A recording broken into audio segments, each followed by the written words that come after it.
এইটো হ'ব পৰীক্ষাটি লাহে লাহে হৈ থাকিব বহুত একেলগে ইমান পৰীক্ষা পাতাৰ চৰকাৰৰ প্ৰশাসনিক সুবিধাও নাই আৰু বহুত পৰীক্ষা একেলগে হৈ থাকিলে নতুন নিবনুৱাবিলাকেও সুযোগ পাব লাগিব পঢ়াৰো সুযোগ পাব লাগিব ACS পঢ়ি শেষ কৰিছে আকৌ স্বাস্থ্য বিভাগ পঢ়িব অলপ গেপে গেপে আমি কৰি যাম অলপ সময় লাগিব সময় কেতিয়া লাগে মই নাজানো এইবিলাকতো বিভাগীয় মন্ত্ৰীয়ে ক'ব কিন্তু মোৰ দৃষ্টিত যে আমি গোটেইখিনি এটা নিৰ্দিষ্ট পৰিকল্পনা দি আগবাঢ়ি আছো আগবাঢ়ি যাম যদি স্বাস্থ্য বিভাগৰ লগত স্পেচিফিক আপোনালোকক উত্তৰ লাগে তেলে হেলথ মিনিষ্টাৰক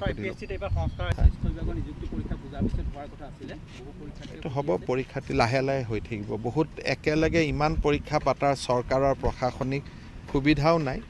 আৰু বহুত পৰীক্ষা একেলগে হৈ থাকিলে নতুন নিবনুৱাবিলাকেও সুযোগ পাব লাগিব পঢ়াৰো সুযোগ পাব লাগিব ACS পঢ়ি শেষ কৰিছে আকৌ স্বাস্থ্য বিভাগ পঢ়িব অলপ গেপে গেপে আমি কৰি যাম অলপ সময় লাগিব সময় কেতিয়া লাগে মই নাজানো এইবিলাকতো বিভাগীয় মন্ত্ৰীয়ে ক'ব কিন্তু মোৰ দৃষ্টিত যে আমি গোটেইখিনি এটা নিৰ্দিষ্ট পৰিকল্পনা দি আগবাঢ়ি আছো